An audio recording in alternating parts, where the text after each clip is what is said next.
New Comic Book Day Book Club is back in session. Hey, Alec, how you doing? Hey, John, it's been a long time. It's been about 20 minutes. Well, not really, because we've been talking the whole time. That's darn it. I spoiled the illusion. Why'd you get to be so accurate? Just, no. We are back in our new format. We are, I hesitate to say evolving. Could be devolving. We don't know. Could be just getting lazier. Yeah. But we're here to talk about the books, the new books that we may have gotten and read today. Anything that we've been dissecting and interested in sharing with all of you. So how was your new comic book day? Were you able to get anything today? Yeah, I picked up a couple things. I hesitated on a couple books and didn't end up picking them up, but I bought 4 books, I think. Now, there was a book 2 weeks ago that was an indie that you were telling me about that you were like, oh, we should get Stargazer. Yeah. Somebody got it for me. I think nice. Dylan's Comics was like, oh, I bought 3 or 4 if anybody needs one. And I was like, heck yeah, you got it. So I think there's one en route to me. Oh, great. My shop didn't get one, so I still have to track one down. He might have extras, actually. So check with him if you want. Cool. He was like trying to give them to people. So Did you hear about, before we get too far into this, do you hear about the whole Bad Idea Comics thing that happened? Bad Idea Comics. I don't think I remember. So Bad Idea Comics is a new company that I think kind of got delayed a little bit from the quarantine. Were they doing like a launch in June or something? Yeah, so it was like all direct order stuff. It was like they're doing no variants, they're doing no reprints, they're doing no, it's just like, get it first print or don't get it. So they're doing like a lot of weird things, which is why it's called Bad Idea, because the business model is kind of weird. And what they did, even weirder, was they sent a preview copy of their first book to a bunch of stores, one per store, just like random stores, I guess. Okay. But it didn't have any information. All it said was, hey, this is our new indie book. Hope you like it. Please give it a read and don't throw it out. If you do like it, you can order copies by sending, by going to this website and getting, $3. But it didn't have any information about what it was. And it's written by Matt Kint and illustrated by David Lapham.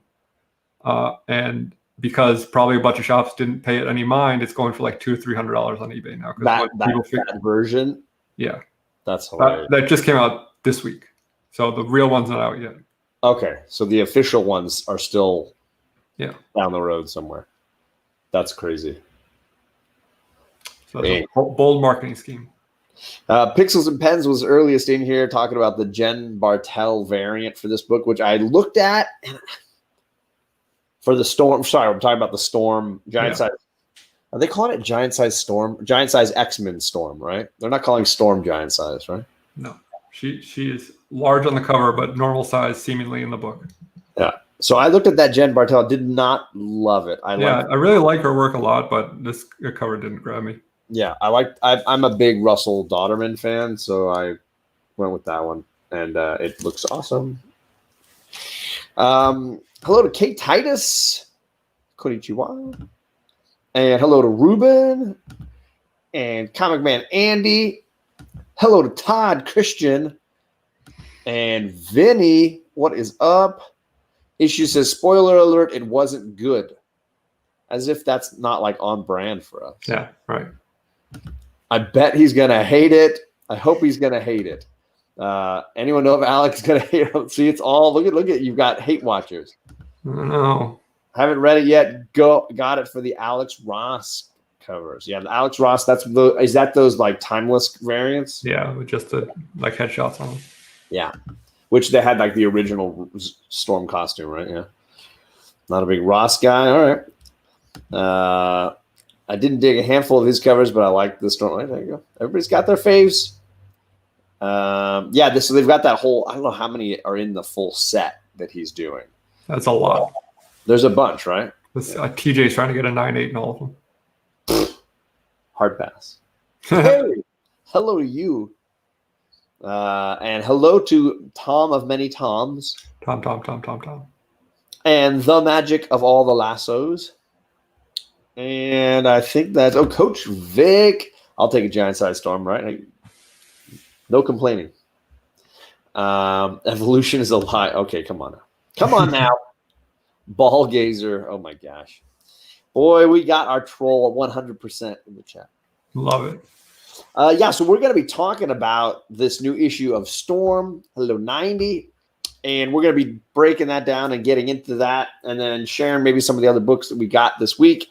And if we have time, either this week or next week, might have time for I read the Kieran Gillen, the first 6 issues, at least, of his Darth Vader run after reading the first 12 issues of the Charles Soule Darth Vader run last week. So I'm in a Star Wars place right now, so we could discuss those at some point as well. Yeah. Gore Vidal says, I do not know about the new Lapham book. I did get Stray Bullets 42 today, though. It's a good issue. All right, there you go. I know you're a big Stray Bullets fan. I do like Stray Bullets, yeah. I've yet to dive into that. I have a handful of issues that I need to start breaking out for that. The Laphams also did a book for Black Crown. The name of the book slipping my mind right now, but I enjoyed that too. Nice. Yeah, 90. Everybody told me that it was like I guess it's hard to put that label on it, but that it was the greatest or one of the greatest Star Wars comics ever. Very high praise. Yeah. Hello, Superior Hero. So do we want to start talking about Stormy? Yeah, go for it. I'm going to say, yeah, I'm not a big fan of the issue overall. Didn't hate it, but I do feel like one of my complaints about the Hickman run in general is it's hard to know if they are intentionally leaving information out to excite the reader or if I missed an issue somewhere. Yeah. And it's kind of been a constant problem. Am I not reading New Mutants and therefore I'm missing a whole bunch of the story?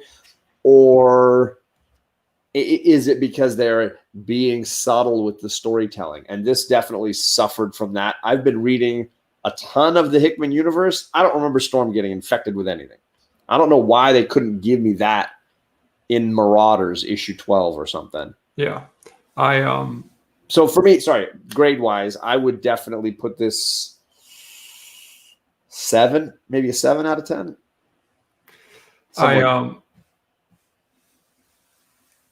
I felt the same way, but I haven't been reading the Dawn of X stuff since the issue 1s came out. Right. So I just assumed I had missed stuff. But if you're telling me you've been reading a lot of it and still were confused, it was like. And they didn't even do our favorite little check issue number 1. Yeah. I wanted that. I feel like if Hickman did a little more of that, just for the tongue in cheek of it, I would enjoy it, and I would understand when he was intentionally leaving things out, or when I just missed reading an issue of, because she's been in Marauders basically for the full 12 issues, and nothing happened to her in those issues. So I don't like feeling like I missed out on something important, like, hey, Storm got infected. Yeah, I agree, Chaos. She is. And yet, I don't remember her getting infected. So she got infected in giant-sized Jean Grey Emma Frost. So this is more my qualms with this, is that even though this is like a special, it's not like a new number 1, it's a special, it still has a number 1 on it. And if you're trying to draw in new readers by putting number 1 on a book, this is not going to draw anyone into the X-Men universe. They're just going to say, I've missed too much. I'm not going to continue with this. Right. I mean, that's just my opinion, but I feel like they do that a lot with number 1s now, even relaunches of series where they kind of try to catch you up, but at the same time, you're like, I'm out of the loop with what these characters are doing. It's not accessible to new readers, and the whole point of putting a new number 1 out is to get the new fan base, I would assume. Well, I think that's another issue with the Hickman run, is that it's like they started with the 6 titles, and then it was like, we'll add some in, and we'll add some in, and we'll add some in. Before long, there's a ton of them, and I did not know they were going to connect all these giant size. So I was like, I don't want to read Jean Grey Emma Frost. I skipped that one. Yeah. I didn't want to read Magneto. I was like, I'm just going to read the Storm one. If I had known that it was like Giant Size X-Men #1 was Jean Grey, and then issue 2 was called Magneto, and issue 3 was called, would have been more interesting, or at least more clear. I would have had more clarity. I feel like I felt this way. Like, so House and Powers, I really enjoyed. Yeah. And then once Dawn of X started, and I knew I wasn't going to read all of them. Like, I just was going into it saying, I'll pick up all the #1s, see which ones I like, and maybe continue with 1 or 2. But I immediately realized that while they didn't all necessarily fully connect, there was going to be stuff that, like, you had to read them all to know what was going on in any of the titles. And that just was not a commitment I was ready to make. Yeah, it's not. I think it's an unfair expectation on the reader that they can afford that many books in a given month. Right. Like, do a crossover and call it, like Batman will do this, where they'll have like an event where it's like part 1 is in Batman, part 2 is in Detective, part 3 is in Nightwing, or whatever. And that's fine. You buy a couple extra books in a month. But when it's 8 titles they have to buy every single month just to get the full story, right? It's not sustainable, especially when people are not working and stuff. I totally agree.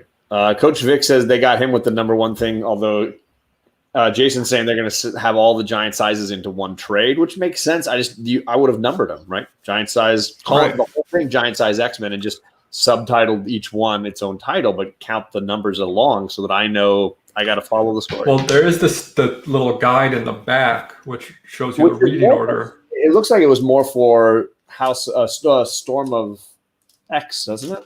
X of Swords or 10 of Swords, whatever it's called. I don't know what it is. I was called Sword of X, but maybe I'm wrong. Yeah, but X of Swords. Sorry.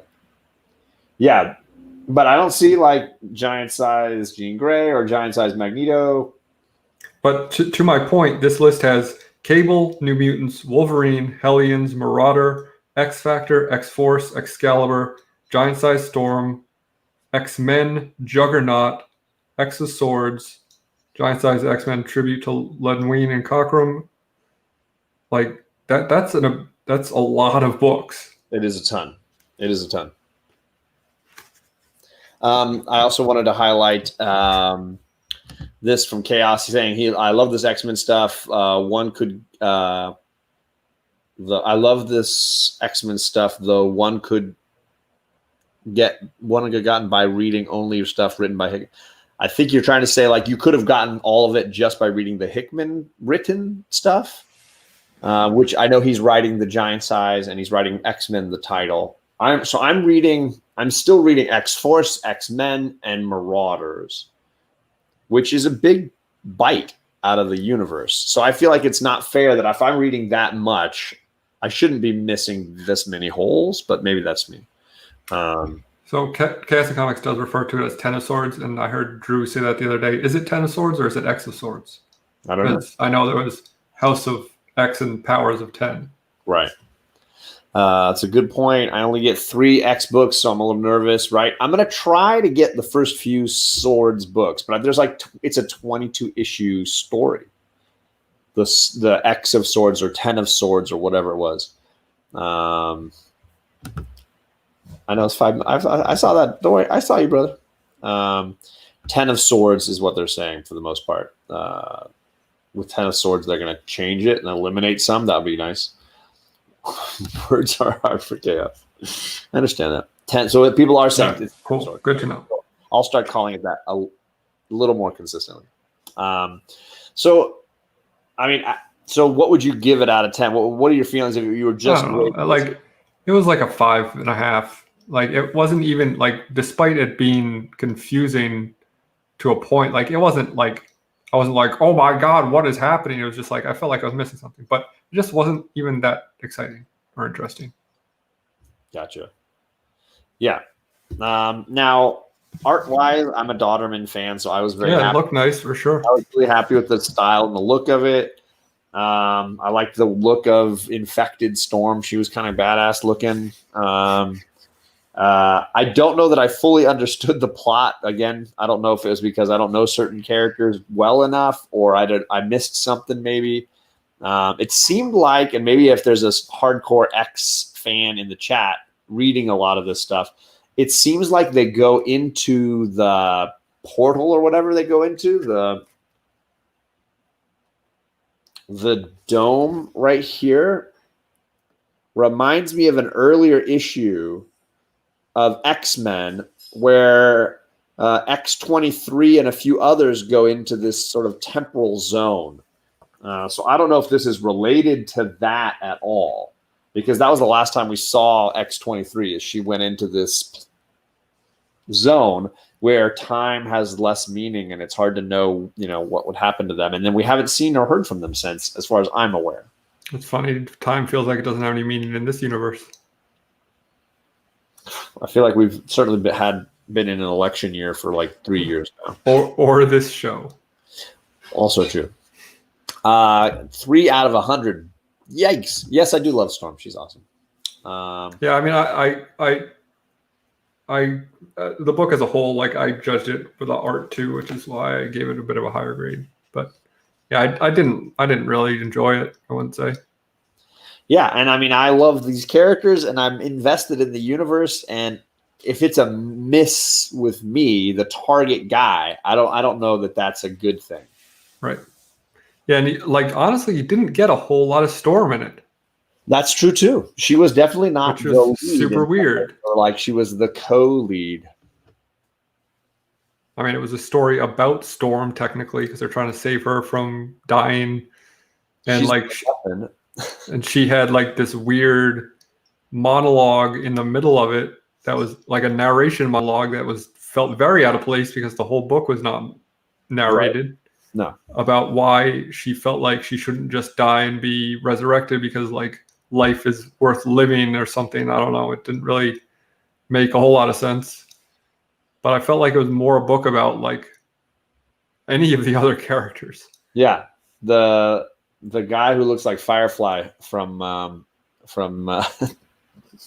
G.I. Joe, Phantom X. I don't even know this character. I swear I've seen him a couple of times in the Hickman universe, but I've never known about who he is or where I know nothing about him. He just looks like Firefly from G.I. Joe, as if he was in his snow gear. Yeah.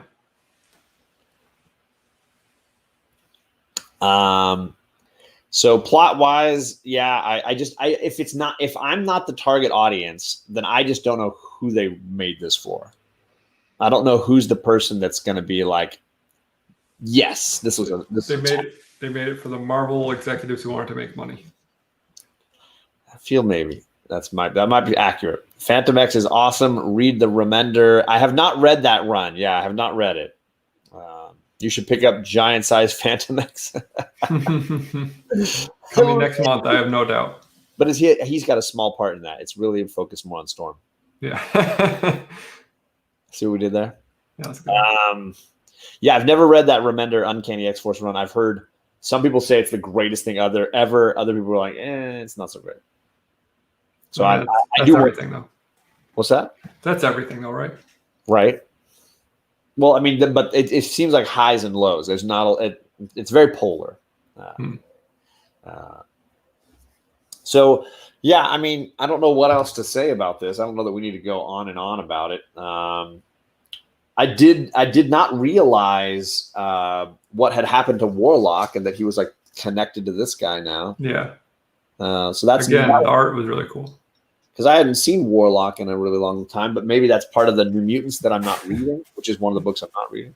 And he's definitely a fun character. Warlock, yeah. Yeah. It could have been giant sized Warlock. Right. And then, yeah, obviously all those characters staying behind in the, I don't even know what to call it, Phantom Zone. Clearly that's going to be important later on, I guess, in the Ten of Swords. They definitely set it up to be that this thing that they end up accidentally creating becomes sentient, and Warlock knows it, but like keeps it a secret from everyone.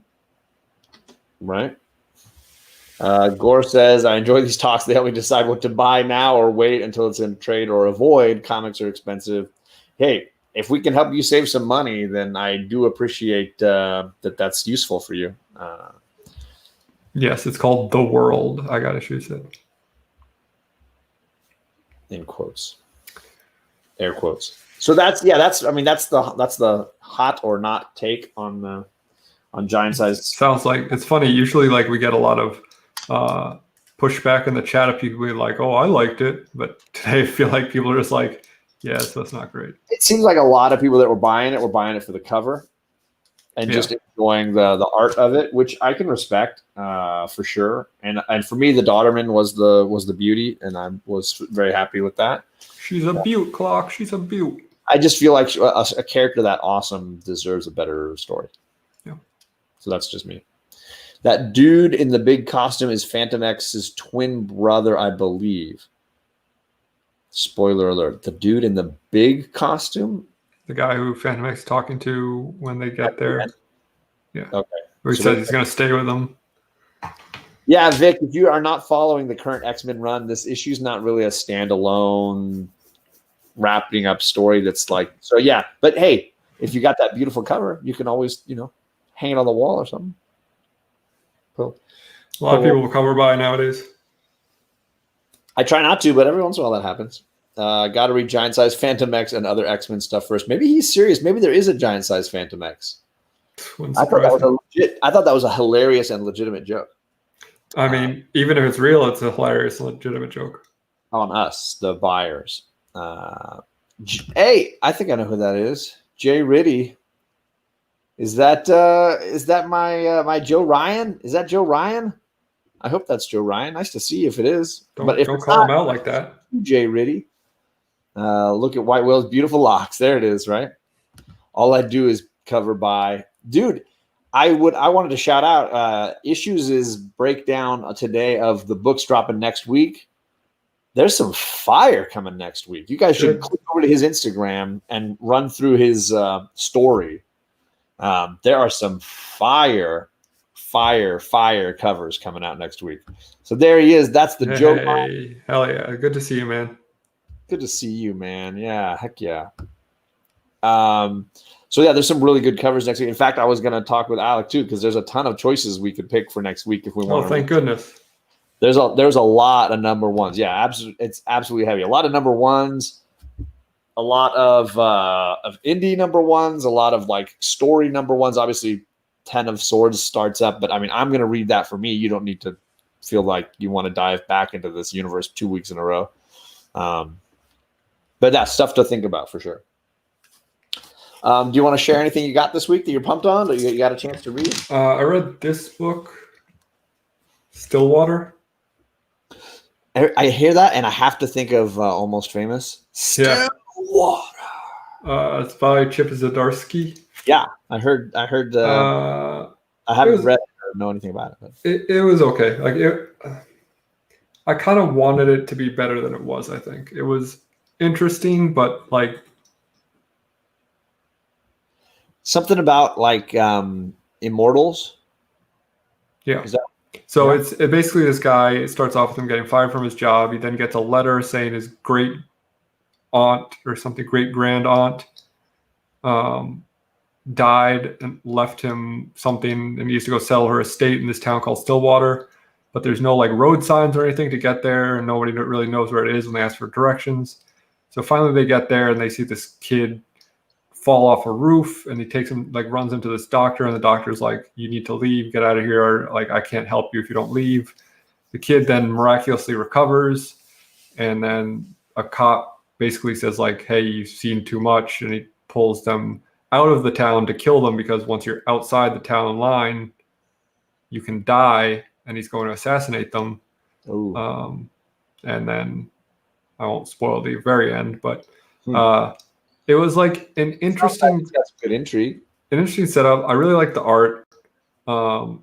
It like there were parts. It was entertaining. It just like I don't know. It was fine. Like I feel like about like, are you just saying it like show me the covers like a joke, or did you legitimately want to hold some of these up again for you? because we were holding them up. So what would you score that one? If you know, it was probably like a 7.5. okay. I think Zdarsky's done better stuff. It Do you just think felt. it has potential to get better, or I mean, it's hard to gauge potential? sure. Like the way they ended it was kind of weird. Where it was like, okay, so I have no idea where they're going with it. Is it Some people talking Water? about Mender's time at Marvel and not being very happy about it, so there you go. Left on bad terms, not happy. And Bearded Commodore says, "Hey, Wind 4 is coming out next week, and Seven Secrets 2 came out today. So there we got some quality to get." I joked that we should read Seven Secrets too, and I didn't laugh. No, there's nothing funny about that book. Well, I guess that makes me glad I didn't spend money on Zdarsky's new indie. Because when I have lately, I've only been buying like 4 books a week, so it's been I bought 4. Snag another book. I got those 2. I got Faithless, and I got Strange Adventures. So there you go. I got Strange Adventures as well because my LCS didn't get it last week; they got it this week. Yeah, same. Well, I mean, they got them on Friday last week, but I didn't go over the weekend. So, did you read it yet? No, I'm a few issues behind. This was a really good one. I like this one a lot more than the last one. My favorites were, I think, this one and the one on Mr. Terrific, where it was like all his perspective. Yeah, I think it was 2 issues ago, issue 3. That one was one of my favorites. The Mr. Terrific one is great. And then I grabbed Once in Future, which has this great Beowulf cover. If I ever need fire cover for something, I think I'm set. So there it is. And of course, I'm still sticking with the Hickman, so I got that today. This was a classically Hickman issue. If anybody in the chat read it, it's like exposition dump city. I don't mind giving you all in the chat a little glimpse into the world here. But there's this guy called the Summoner who's living on like Krakoa's adjacent island. Like a second island has attached itself to Krakoa. Like Madagascar? Basically, sure. And the only living person on this is called the Summoner, which is this guy on the cover here. Spec alert. And he appeared earlier when the island came into play, the second island. And he's an ancient mutant who is like one of the earliest children of Apocalypse. And he's immortal. And he's just Apocalypse sits down in the woods to have a meeting with him, and he recounts the history of his sort of life. He goes through Apocalypse's early days battling, and then he goes through his own birth and through his own time in war. It's like an epic journey through the history of Apocalypse and his children. So in that way, it was kind of a deep info dump. Is the Summoner from Hickman's Avengers, or is his design similar? I don't know where he first appeared. I'd be interested to know that. If anybody knows. I first heard of him in one of the earlier X-Men issues. I don't remember which one when he first showed up. But he spends all of his time talking to Apocalypse, who he calls grandfather, and kind of takes him through the history as he understands it and what it'll mean for going forward.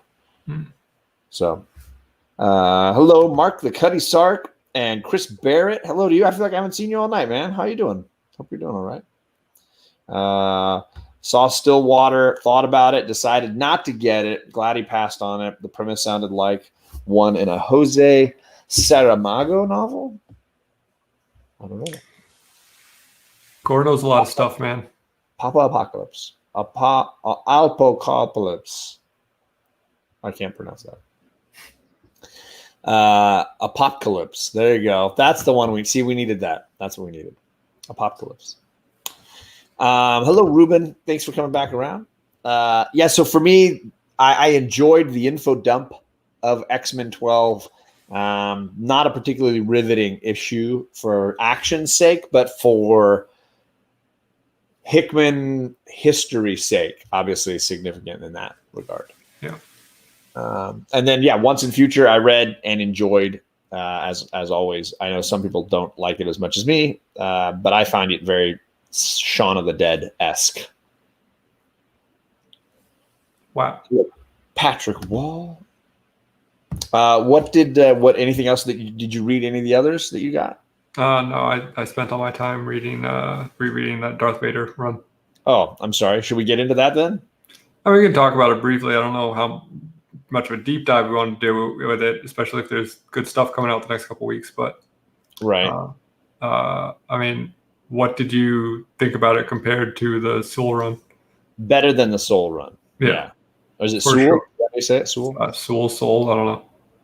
Yeah, I definitely liked it better. It definitely had more of consistency of tone, and I think you had mentioned it felt and sounded more like the Darth Vader from the original film. Yeah, it's like the Vader. I think I said it's the Vader we want to see, where he's just like badass and taking no prisoners. Right. So in that regard, yeah. I still was not like, oh my gosh, this is amazing. I really like it. I think the tone of it's really great. I think Dr. Aphra is a great character, especially because he wanted to create basically Indiana Jones in the Star Wars universe. And like her intro is very like not so much of a subtle wink towards Indiana Jones, which not subtle at all.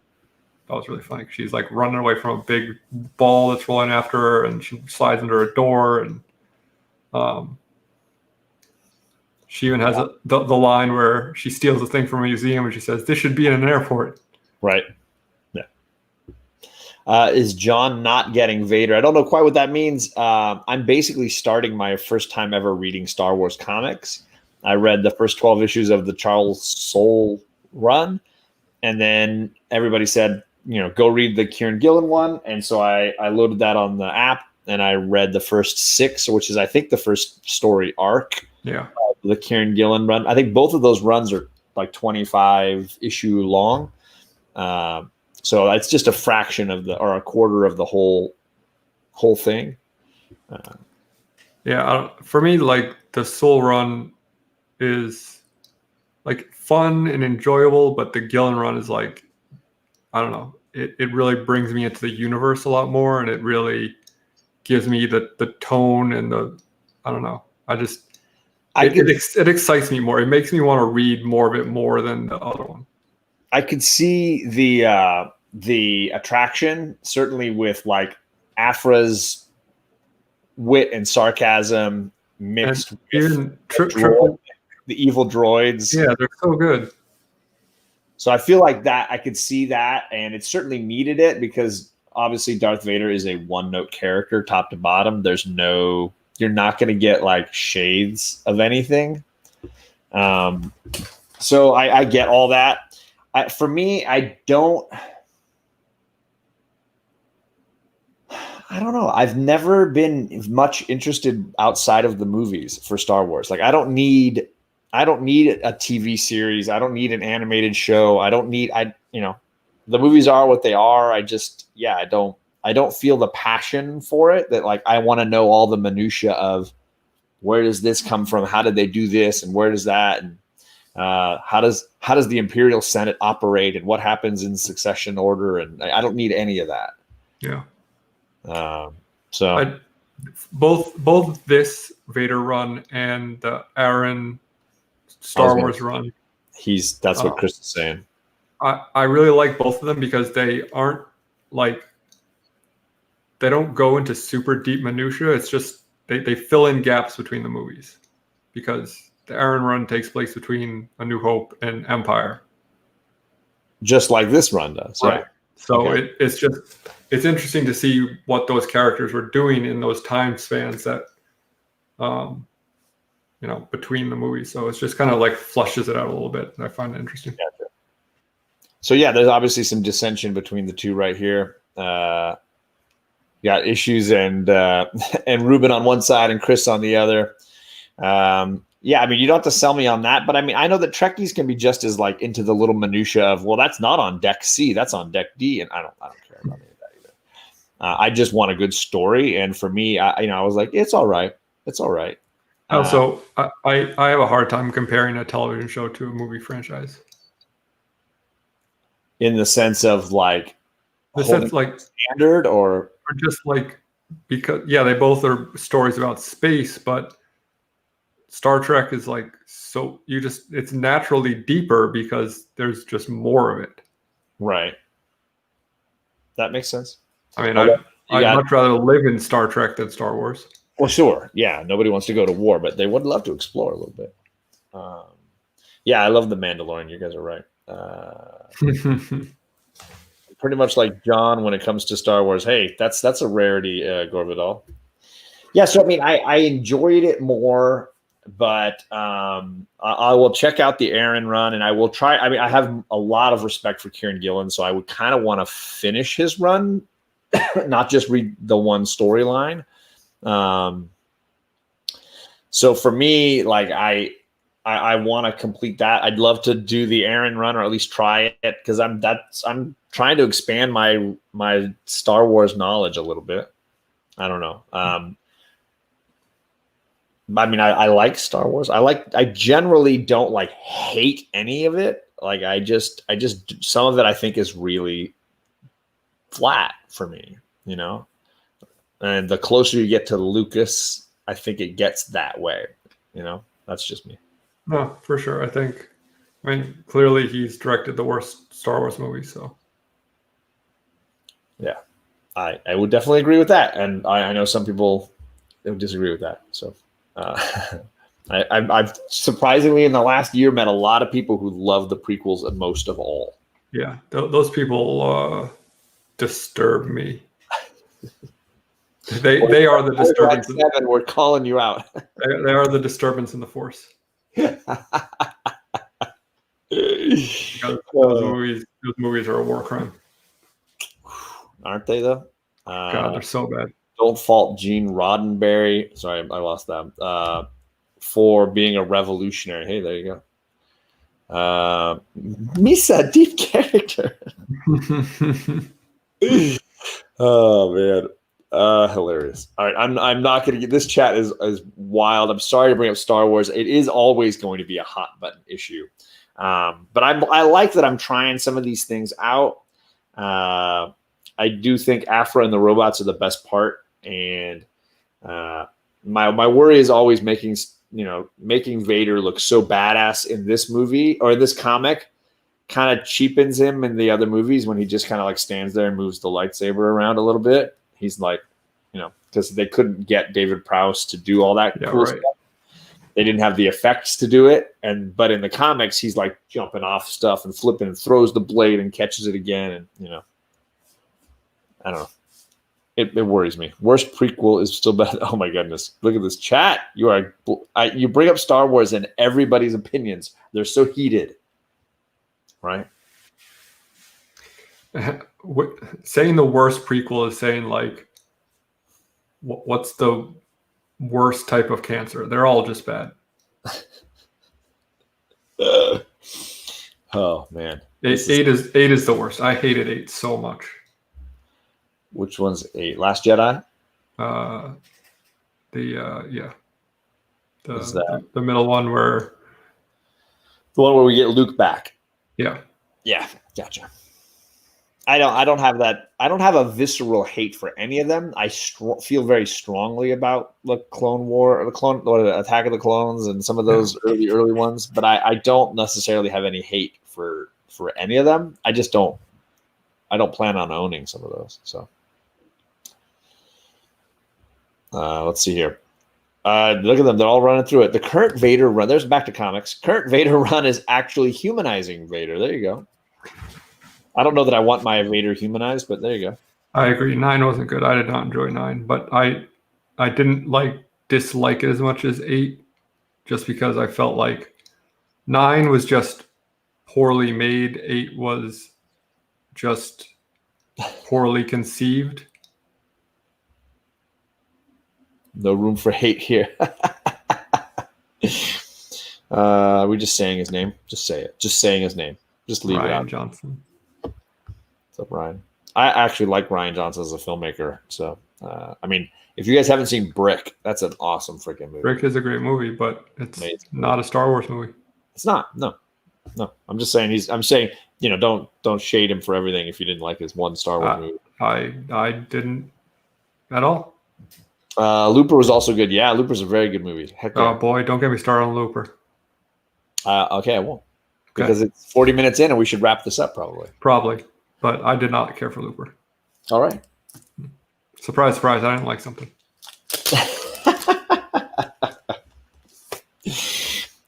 You got anything coming up on your channel? Got D&D? Yeah, we got D&D on Sunday nights. Getting pretty good, I hope. Getting close to more stuff happening. Just leveled up again last week. So expect more spells and more people not knowing how to use their abilities. Jason's in the chat. Don't be shaming. You've all screwed up. I've all screwed. Yeah, I screwed up. Big And time. more of John's patron. Absolutely. Yeah. So yeah, we were happily impressed to survive this last week. So we're looking forward to being sixth graders now. Yeah, I really didn't expect you to 300 me. Hey, exactly. And shoot down through the hole. Brick is incredible, and Brothers Bloom is a good movie. I don't know if it's one of my favorites or anything. I prefer Brick and Looper, but I get you. D&D does not end. It's D&D is life. D&D is the land. I've got a show coming up. Speaking of Looper, on Saturday night with Bearded Comic Bro, we are talking time travel movies. So we are breaking down time travel movies into several categories, whether they are romance time travel, whether they are comedy time travel, whether they are dark, foreboding time travel, or just blow them up action time travels. We're going to talk 2 of those categories on Saturday night for movies and drinks. So come and hang out with us and hear about some fun time travel movies. Maybe some of your favorites will be mentioned, or maybe you can crap on our horrible opinions. Do you think Groundhog Day is a time travel movie? We actually have a whole discussion group going for our final episode where we're going to include a category we always like to include called Is it a time travel? Is it a sports movie? People hated that I called Ace Ventura a sports movie. Well, it's got sports in it. Yeah. I mean, how far do you want to go with it? Is Jerry Maguire a sports movie? Is Field of Dreams a sports movie? I don't know. Is Die Hard a Christmas movie? Right? We don't want to get issues going because he was some of those takes he loves, some of those he doesn't. He's throwing out Hot Tub Time Machine, Butterfly Effect, Men in Black 3, Time Cop. Look at him go. He's already ready. Witty banter and quirkiness of characters in Brothers Bloom. I agree. Ace Ventura is totally a football movie. Boom. There it goes. It was my hottest take of the series of sports shows. So yeah, we'll be talking about that on Saturday, and I believe that's it. Oh, for those of you that love to click around the internet, I am doing 2 weekly blog articles at Comic Tom 101. I'm doing a weekly blog of X mutants every Friday. I'm dropping articles about mutants, and usually every Monday I'm dropping a kids comics article. So if you're looking for something your kids might enjoy, I'm trying to drop 2 weekly articles. So just cruise by and check them out. I usually post information on them on Instagram, but I know that some people like Gore don't have Instagram, so I'm announcing it here as well. If you go to comictom101.com and click blog, a bunch of us have stuff there. Perry's got stuff over there. Rod's got stuff over there. And I am posting 2 weekly articles. So you can look back through. I got 2 X-Men articles up and I think 3 kid comic reviews up as well. So stuff to read if you're trying to work a void. And Gore Vidal says, discussion reminds me of what Harlan Ellison told a Star Wars and Star Trek dominated sci-fi convention. The best science fiction show was Doctor Who, called Small Pandemonium. False. The best sci-fi show is Battlestar Galactica. So say we all. Yeah, I mean, I wouldn't want to pick one. There's too many. I love Quantum Leap. Quantum Leap was a good one. Underappreciated. Love me some Quantum Leap. So yeah, and I've never watched Doctor Who, so I can't be somebody who preaches on that one. The only time in my life I've ever cried was the finale of Battlestar Galactica. So that's why you refuse to ever watch it again. I don't want to feel. No, I've watched it through all the way twice, and I've watched a handful of episodes a number of times. Yeah. Issues saying he doesn't read readings for nerds. I agree. Yeah, for sure. Cover buys only. Ooh. Yeah, Jane Seymour's film is Somewhere in Time. TJ is talking about Time After Time, which is the serial killer. I think it's the Jack the Ripper thing, right? I think it's H.G. Wells chasing Jack the Ripper through time. Also a Cyndi Lauper song. Isn't it, though? I'm pretty sure, right? Yes. Time After Time. The Dark is a good time travel TV series, and we're going to get out of here. So thank you all for hanging around with us. I put the link to Alec's channel down below, but there's no way you've never heard of him if you're watching my channel. So you've already figured that out. I would be very surprised. So yeah, never turn your back on New Comic Book Day, and we'll see you guys in a week.